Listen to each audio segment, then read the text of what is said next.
Elizabeth! No, Elizabeth! No!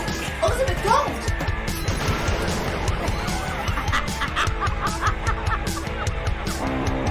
This is Left Unsupervised with Elizabeth Morales, your comedic host that's done it all. Actress, writer, director, producer, hairdresser, bartender, beauty pageant organizer, rock and roll PR expert, talent coordinator, bookkeeper, hostess, makeup artist, wife, mother, and general badass. Now listen as she interviews all of her favorite celebrities, doctors, and entrepreneurs that she's met along the way. This week, Elizabeth is left unsupervised with her guest, Chris Denson.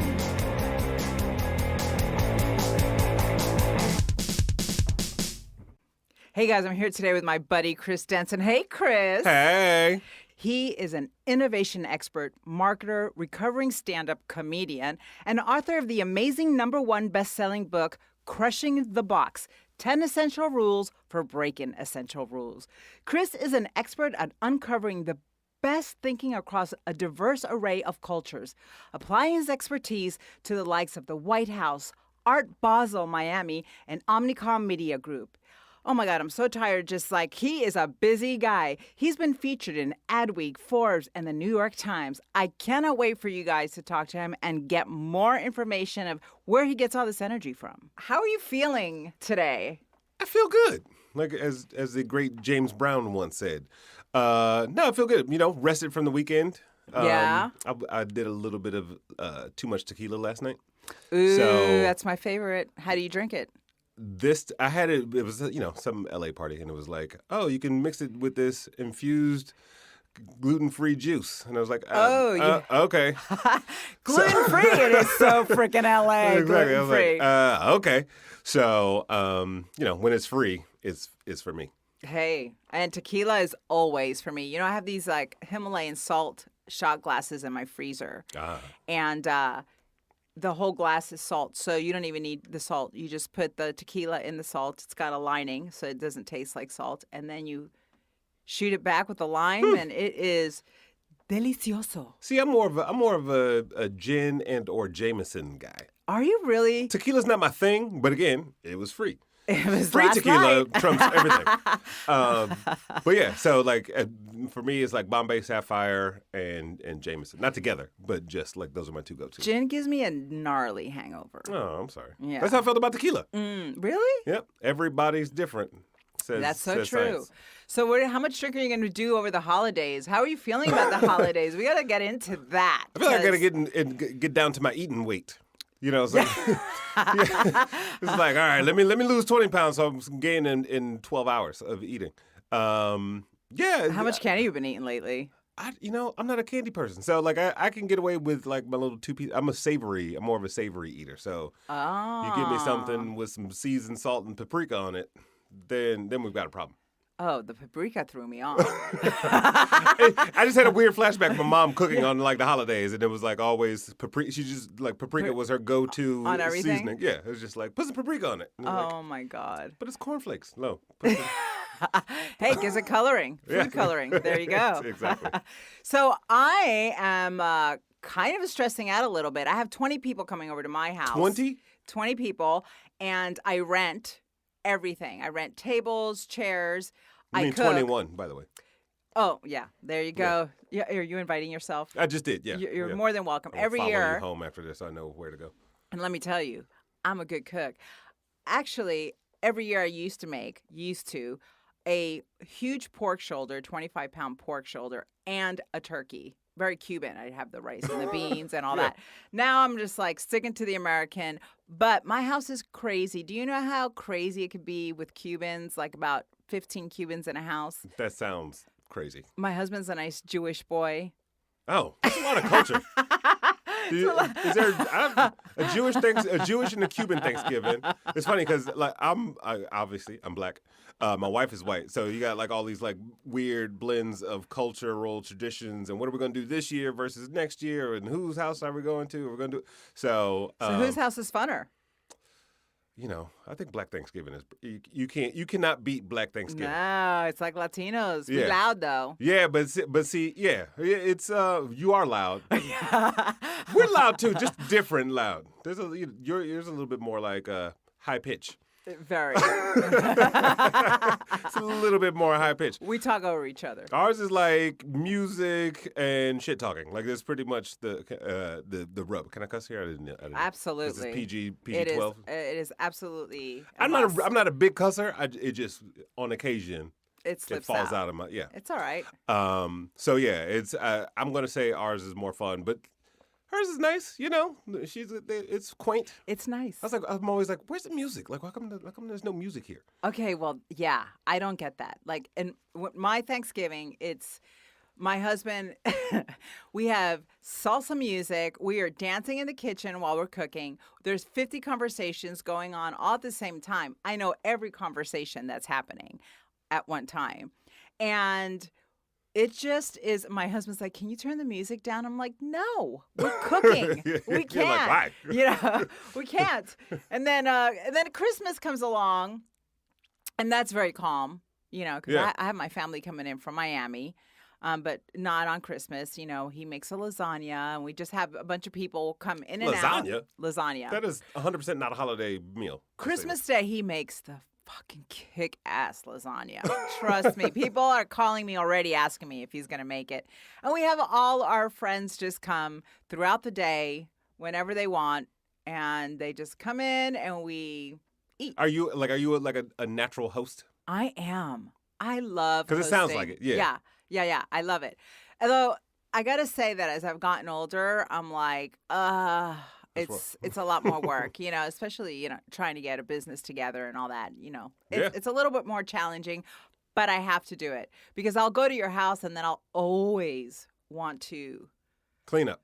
Well, that's a must. I mean, Latinos do that. Well, I mean, us Latinos, we go to somebody's house, we will be helping you pick up the table, cleaning. Like I have some friends that come over and they could sit there all day long and you're like sweating your balls off and they will just be like, "Oh, it smells good." We just wait to the end and like see what food is left over and can I take a plate? It's like, hey, let me get one more plate before I look. Like one more plate. Like how many you got already? Like, I mean, not one more. I just a plate. Oh, I buy extra Tupperware for people to take home. Oh, that's so generous of you. Yeah, I got to. If I'm gonna cook, I'm gonna do it. And what about gifting? Like, so we got the food and the dancing. But then, what you are we know, gifting? like on Thanksgiving, some people like they go around the table like, "What are you thankful for?" Which is also very Caucasian. What do you think? Oh, come on, man, just let me eat before it gets cold. Exactly. Like just right as you like bite or cut into the meat, you're like, "What? Really now?" No, you know what I could have done this on Wednesday. I have a pumpkin that I carved out. It's plastic. It's one of those plastic ones. And then I have a little piece of paper where I'm having everybody put what they're thankful for, so we don't have to do it at dinner time. Like a thank board. Yeah. Like a little. Yeah, I like that. Right. That's a good sidestep. Yeah. Because you guys see, I'm really bad because Thanksgiving, all of a sudden it's Christmas, and you're like, I didn't buy any gifts. I didn't make a list of who's getting what, and now it's like I feel angst, like right in between those seasons. Well, what are you going to... for me, Christmas is about kids. I'm like, I'm done with the adult gifts. There's like, if you get a gift from me, you're a really good friend of mine. Like, it's more about kids or else, you know, you're like, I used to be the one that gifted everybody, and then I'd be stressed out about it. Yeah. I can't do it anymore. But it's not the worst when you get a gift and you're like, oh... I didn't get your I gift. didn't get I left yours in the trunk and my car got towed. Yeah. So... I'll give it to you at Can I New borrow Year's. $300? And then you're like, that's a double come up. Well, I always got a couple little extra things that I keep in the closet for those moments. Nice. I'm a planner. I'm a planner. Man, I'm going to learn from you. So let me ask you something. In this millennial era that we're in, yes. It drives me crazy, the FaceTime. When you're going to talk to somebody, everybody wants to FaceTime you all the time. Yes. How do you feel about that? Is it a millennial thing? Are you cool with that? I'm like, my hair is picked up. I got no makeup on. It is weird. I'm like, it's a weird behavior. Like, especially, you know, I have people do it while I'm driving. Like, I'll be like, oh, I'm about to get in the car. And then all of a sudden, like, such and such would like to FaceTime call you now. And you're like, first of all, that's the worst angle. Yeah. If I had the phone on my lap, you're like jowls, just, you know, like Turner and Hooch. Like, my face is just, like, dripping into the phone. Like I want to get my lighting right. Like that behavior, yes, it feels invasive. It does. Okay, thank you. Especially when it's like not, hey, I'm gonna FaceTime you at 4. It's like the phone rings. You're like, oh, this, why?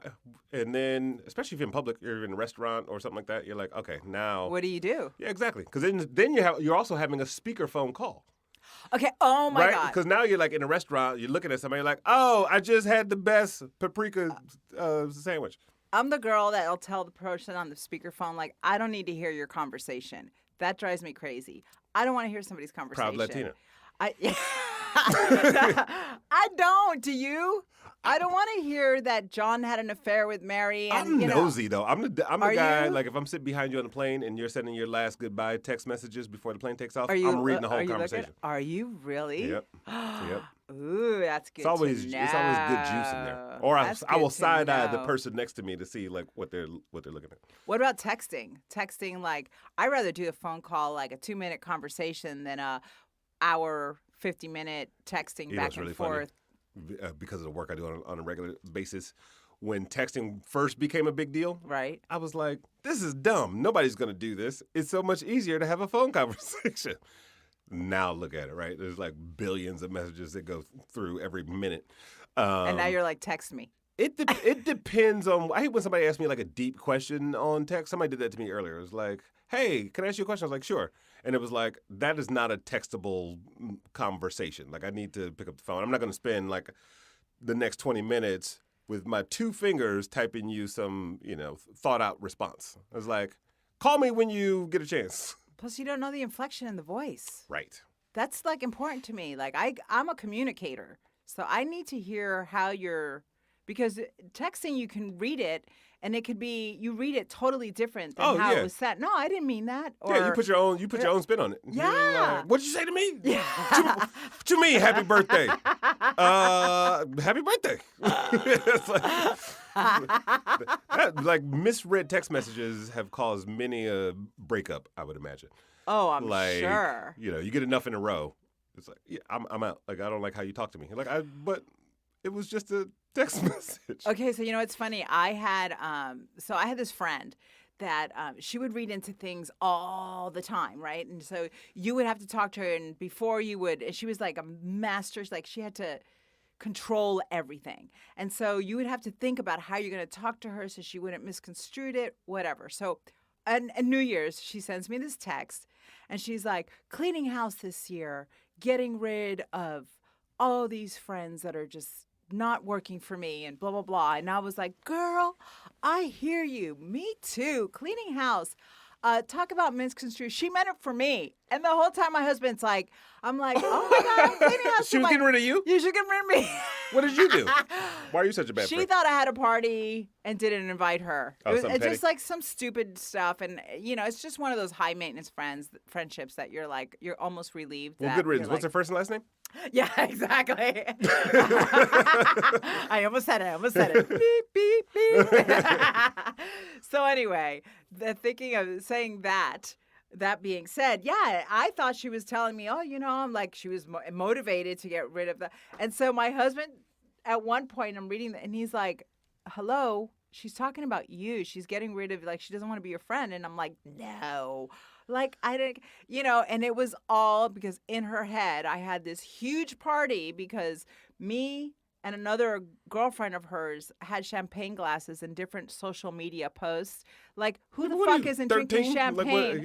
Like, yeah. Yeah, so anyway, I'd rather hear the inflection. That's a lot of work. That's in a the lot of voice. work Oh, for yeah, it the was a lot of work. It was a blessing. It's one of those things, over the holidays I think about. Exes, who's still right? with you? Don't you think about like exes sometimes? Like, oh, I wonder what they're doing. And then you're like, at one time you were like, oh, they're the ones that got away. And then you go fast forward to their lives now and you're like, no, they didn't. Like, dodge that bullet. Not 99% of the time, that's like, I dodged that bullet. yes. You're like, ooh. Right? And then you think about Somebody skipped the gym. Yeah. Somebody had too much gluten. Somebody skipped a gene. Exactly. Like, A whoa. chromosome. Like, man. Oh my God. Yeah, Well, that's a funny territory. Oh That's a my funny God. territory. Yeah. man, I dodged a lot of bullets. That's all I can say. I've been blessed. I got a good guy. I got a good one. There you go. Yeah. So Chris, I want to talk to you a little bit about where are you originally from? Tell our listeners where you're from. Detroit, Michigan. Detroit. Oh, I don't know why my I'm dancing. God. There's no official Detroit dance, but But he's doing it right now. Yep. If you could see him, he's this is the imaginary, bobbing like and Imagine It swaying. podcast. yeah. We need a little. This is like a beatnik club. Yeah. Yeah. So Detroit, what brought you out to LA? Yeah. What brought you out to LA? You know, I was doing stand-up comedy at the time, and I was like, either I was going to move to New York or LA. Actually, I was doing stand-up, and then I started writing, and I really loved writing, and so I was either going to move to New York, LA, and I had one friend from college who lives here, and I was like, okay. I came out and stayed with him for a week and set up some meetings for myself. You know, kind of being ambitious. I think I sent out like 50. This is back in the day when you could buy like a directory of, development talent. Like you could buy it for like $25 on the internet. And so I had this whole book of like every network, who's the development executive. And I probably sent out at least 50 like sample sketches and stuff. I got one meeting on like the Thursday of the full week that I was here. And it was like, okay, I got one more day. But one meeting in a week Yeah. is really good out here. Well, especially if you know nobody. Yeah. And you're fresh uh, off the bus. Exactly. And that lady was like, "Oh, who else have you met with?" And I was like, "Nobody." She literally sat there and made phone calls while we were in that meeting. The next day I had 3 meetings, thanks to her. Wow. None of those panned out. But but one of the guys is like, "Oh, this is how pilot season works, and this is how," like he explained it all to me. He's like, "So make sure you're here at this point in time, and let's reconnect then." Never heard from that guy again. Like to this day, have not. And that was just one of my like LA entertainment business lessons. Is like, okay, people, like I'm a good Midwestern kid. I was an engineer, like, at the time, because I went to Michigan State. Shout out to my Spartans. But I was working at Chrysler, and I was like, all right, I'm quitting my job, I'm moving to LA, because this guy said, to come back out during pilot season. Never heard from him. Oh my God. So I'll show him. Yeah. But you're doing it on your own anyway, right? Yes. You're doing it on your own anyway. So I want to ask you, what is an innovator exactly? Ooh. In my world, it's a person who is reimagining something, right? An artistic process, a business vision, just a different level of insight into an industry. Like the example I'm thinking of in my head on that note is like a guy that I know whose name is Spiros Michalakis. Say that 3 times fast. He runs the quantum physics lab at Caltech, which I don't know what that means, but except that he's really smart and he was a guest on the show because he was also a consultant to Marvel and like helped Disney and Marvel envision like the quantum realm and consulted with Paul Rudd on like what it would be like to be in there and helps bring in all this time travel and all that stuff to life in the movies. And he worked on other films as well. Is also like a professor in residence at the venture fund that invested in the BlackBerry. And it's just wow. So the surprise of that is like, okay, kudos to all these folks for tapping somebody who doesn't think like them at all to bring these visions to life. So so it's like, it might be that kind of hook. But then you've got like pioneers like Nolan Bushnell who created Atari and Chuck E. Cheese. And, he pretty much the godfather of the video game industry. And you look at what video games and esports and all that stuff is today, that is pretty unique, So on the other example I thought of is a guy who was in the CIA for 28 years and undercover for most of that time. Right. And his region was like Africa and stuff like that. So he had families, like then he had to keep his family undercover. And he said while he was because you go undercover is like you're a businessman or you're working in the oil fields or whatever, but you're doing covert missions in the meantime. And he said his wife ended up telling somebody that he knew how to sing, and he ended up in like the second most popular band in Nigeria. Oh my God. It's just like, but then you extract the principle from that, like what we ended up talking about when it comes to innovation is this idea of trust, right? Trusting someone's vision, trusting the people that you're working with, even if you don't really trust them. It's like trusting the process, trusting the end goal. And so when you look at innovation holistically or an innovator, it's not just the end products and the things that they create, but it's the path that they take to get there and the perspective and insight they develop, along the way. So would you say it's almost like thinking outside the box? Yeah. It's definitely, right? It's funny because I wrote a book, and the book is called Crushing the Box, right? And it's like, let's just get rid of the box altogether. Right. Ooh, okay. I like forget that. about the idea of a box, and then what do we have? And so, it's, even what you, the series you did, your sketch comedy show on Instagram, right? Like, it was, We made fun of hashtags. Yeah, and nobody was thinking to do that at the time, right? It's like, it's a cool platform, I'm going to post some photos, and what is 3 years ago you were doing that? So, yeah, 3 years ago we did a sketch comedy show for Instagram. We made fun of hashtags. The Yeah. hashtags are like the big popular. So that was before like IGTV, you know what I mean? It was just Right. like, all right, well, I see some other potential here. And somebody that nobody else may have seen, but they didn't act on it, right? So again, it's the process by which you get there and not necessarily the end product. Because somebody else probably thought, we should do a sketch show. What if we did a sketch show on Instagram? Probably thousands of people have thought it. Right, but it's in the actual doing. Yeah. that- Like, ideas come a dime a dozen, and any idea is only as good as it is executed. Right? Exactly. So how did you get into because I know that you've done, you've applied some of these, expert stuff. You've done something for the White House, Art Basel in Miami. You're part of a big media group. How did you fall into this? Because I wasn't good at stand-up. No.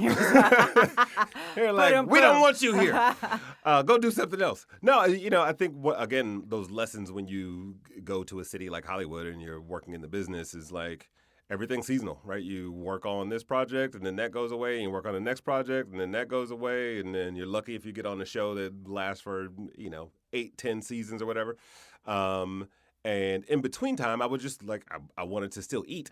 So I would pick up other jobs. I used to help assist on the marketing for the Magic Conference in Las Vegas, or work on a music video with my friend. And then eventually you start working on smaller projects as well. And those smaller projects, you get to wear a lot of hats. And so you're like, well, we don't have enough money to market it the way it should be, so let's figure out a really clever way of doing so, right? How do we create both stories that cut through the clutter as well as marketing and invitations to that content? And I kept doing that over and over again, helping people think of new ways to get things out there. And then that became this curious, I think as a comedian, right? You're an observer of culture, right? You kind of spot things that other people don't see, and you can spit those back out, right? And so I just applied that same thing to, how business and brands and all that stuff work. So, and I kind of got my first, I guess, stint in that. I was the first marketing director for the New York Film Academy. Oh, wow, that's awesome. And so it was a blank canvas, right? It was, at the time, the only film school on a studio lot. They had campuses all over the world, but no real direction per se in the marketing other than a ton of billboards and sides of buses. Right. So this is also a time when Facebook first dropped the .edu, creating a Facebook page and the social media accounts and taking them into other territories that they hadn't gone. And just repeatedly over time kind of applying that same thinking and mechanics to other industries and entities.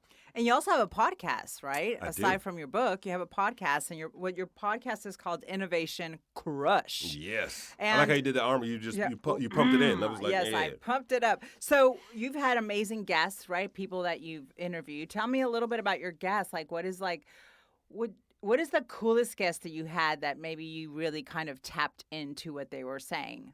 That resonated with you. We've had 200 plus episodes, but I guess tying the book and the series together is a friend of mine by the name of Dan Goods. Is NASA's artist in residence. He's been there for probably 17 years now. Wow. Helping craft missions. His official title is visual strategist, but he's a trained artist. Went For to art NASA. school. Exactly. Wow. And he does his own art projects outside of it, but he turns all their scientific concepts into public art exhibitions. And when I first started this show, he was one of my earlier guests. I was looking at innovation through a marketing lens, how do we create moments that give brand lift, and so as we're talking, I was you realize you're just doing marketing for NASA, and he's like, I guess so, but he told this crazy story about when he was in art school, he had a professor who goes, hey, your assignment is to draw a picture of an otter, which he did. He turns it in, and the professor looks at it and he's like, okay, tomorrow, meet me at the pool, bring your swimsuit. And so he shows up. He has a video screen, and he shows him a video. He shows Dan a video of an otter swimming. And he's like, now you get in the water and you swim like one, right? Because and so mimicking this behavior. And it really anchored in on this idea of empathy, right? The things that we create, we're creating for an audience, or we're creating something like, how deep are you willing to go in understanding what that subject matter is or who that person is that you're serving? Ooh, I like And, this. you find that in a lot of and then in the book, I cite other examples of people who have immersed themselves fully into something that they're trying to create. A lot of us, again, have an idea to do something, but we don't do it with as much of forethought or pause to really understand fully what we're creating. Or that empathy. Yeah. I mean, that's a little gold nugget right there, that information. Chapter 1. Yeah, I love it. What can we find in your book? What can you find in it? Yeah, words, paragraphs, Yeah, smart ass. sentences. Tell us a little bit about and your curriculum. book.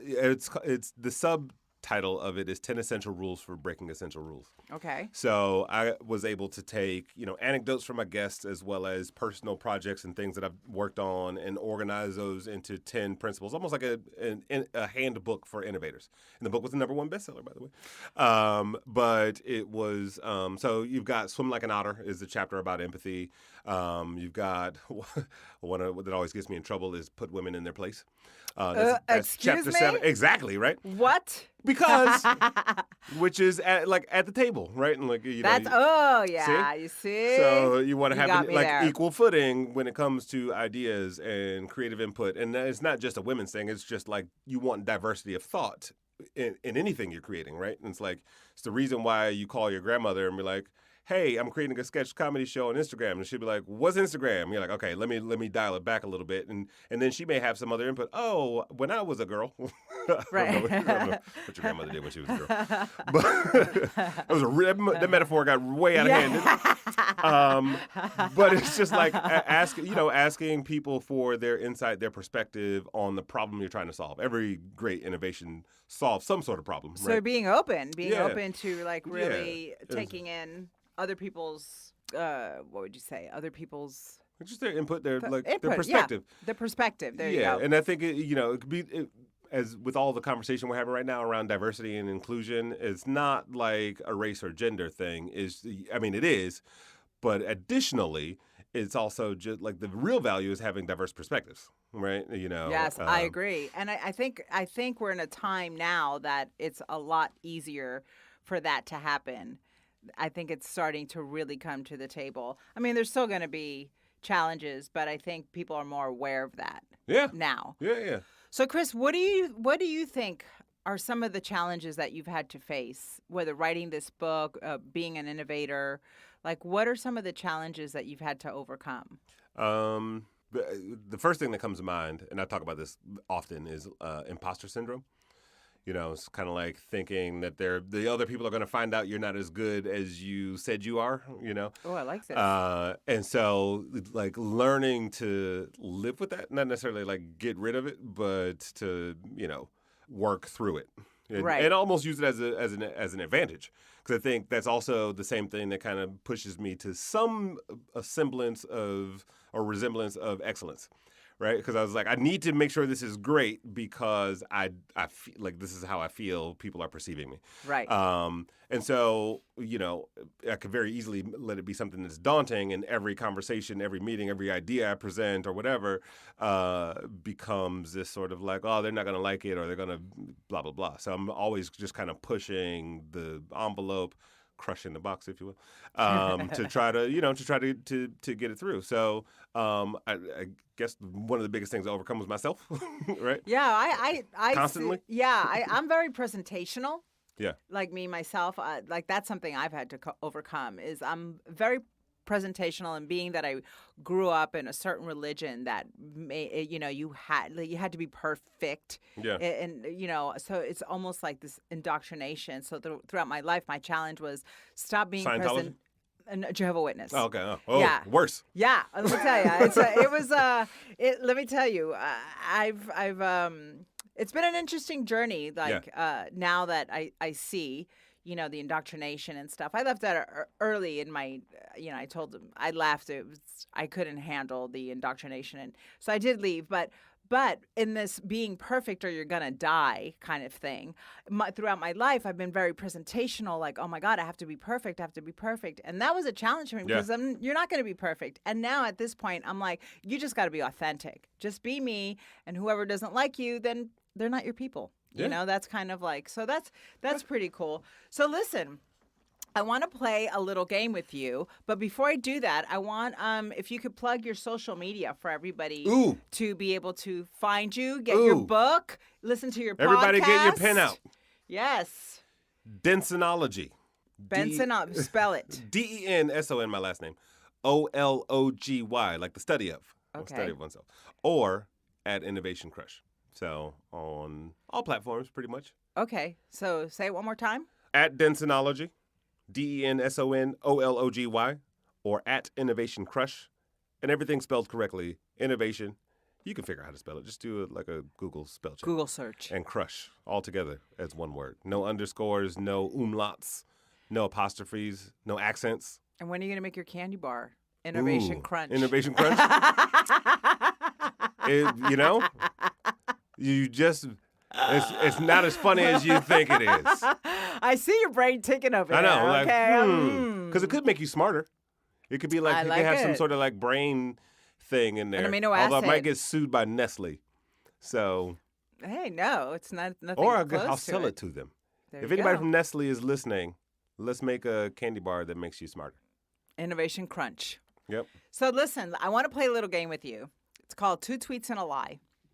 And so I went back on your tweets. Uh-oh. And 2 of these tweets, I'm going to give you 3. 2 are real. They're your own tweets. And 1 I made up. You're going to tell me which one is the fake tweet. Okay. Okay, you ready? Yes.